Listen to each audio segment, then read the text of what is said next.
life as an artist is with a lot of struggles and uncertainty, lots of patience and famine and festival also sometimes. What is one advice you would give the artist? Like, we have a big artist community who watches this. Yes. I think one advice I would give them is to sometimes it's a bit tempting to be commercial, to go with a trend, because then it's easier to sell your art. So if you just follow the existing currents of what the markets require, it's just easier to make money. And I understand that, for artists need to live from what they produce, and therefore the commercial aspect is important. But I also think that there should be a balance, and they should be very, very creative and disruptive, and completely from time to time forget about the influences of the system, the art system, and the markets, and do what they really think best represents themselves and their views. Because to a large degree, the best contribution that any artist can create is the essence of what they are. So to the degree that they adjust to what others expect, they're not providing the essence of what they are.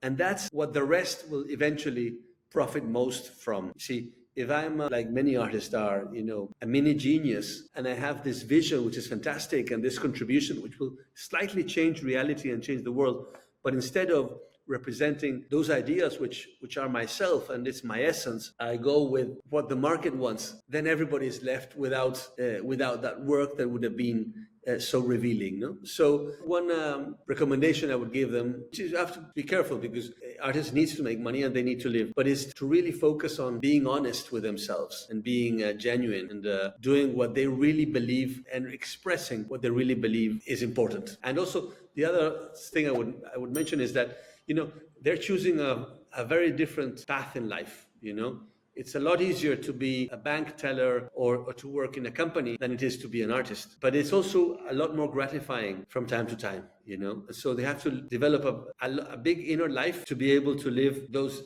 high excitements that when they have a big opening and they're praised by what they do, and the creative activity is so fulfilling, it's so spectacular. But at the same time, they have to develop interior life to be able to live through all those deserts between the good times where they might not be able to sell anything, the shows don't come up, etc. And that's the life of an artist. It's unpredictable. There will be ups and downs all the time. It will not be like this. It'll be like this, and you have to be ready for that because it can be onerous if you're not. So invest also in your inner life, I think, is an important recommendation. And the last one would be, artists are very sensitive people. I think they can feel the essence of what's going on sometimes before the rest of society.